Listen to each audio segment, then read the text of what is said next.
This is the Ox and the Q Show. Now, we've been to multiple Quick Trips. We've changed from Schnucks to Quick Trip. Talk about the frappe. Man, they're addicting. Are they? Okay. Oh, yeah. I can't drink hot coffee anymore. It just tears my insides up. Okay. So I started drinking these frappes. It's got some what do you call that? Espresso? Caramel?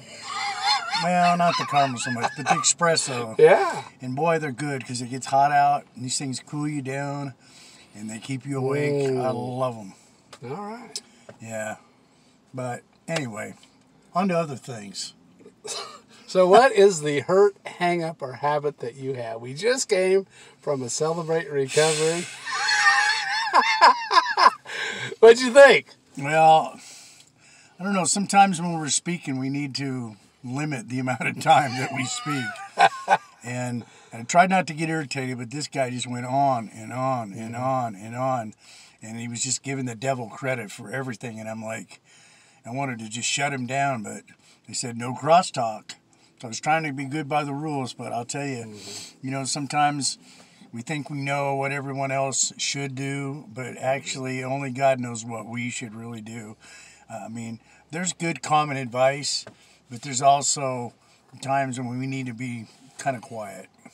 And well, that's why I like to just listen a lot and to see what I can pick up from somebody else's experience, strength, and hope, you know, and also just be available to others. You know, you never know what you might do or say that might be an influence, or you might be somebody's answered prayer, you know. So right.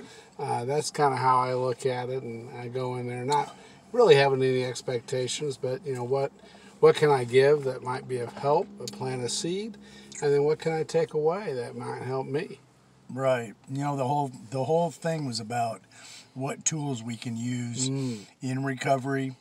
But, you know, there's tools that we can use in recovery that we use in life in general. True. You don't have to be an addict.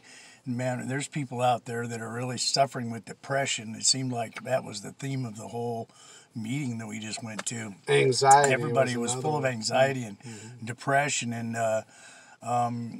rejection, you know, all the things that, it is things that the devil, and I'm not going to give him credit, but that's the things that he uses against us to get us to get to that point where I want to medicate. I'm just so uncomfortable. But you know what?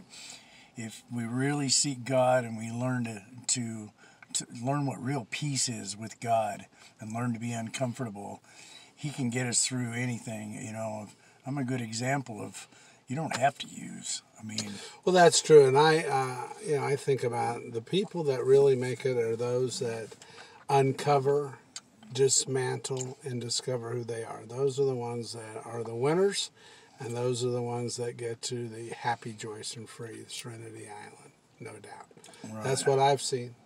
Yeah, as long as we expose ourselves to God and listen to His Word, you know, be willing to listen and then meditate on what. See, when there's so many noisy things in the world, that's why it's good to pray when you got some alone time, so that you're more focused on the real meaning of it. So you're not just doing it as a ritual, but doing it as a way of, hey, I want to get something from this. And I do. I want to get something from God when I pray. I don't do it because, hey, it looks good or it sounds good, but because it gives you so much peace, and you go, wow, man, I would have never thought that.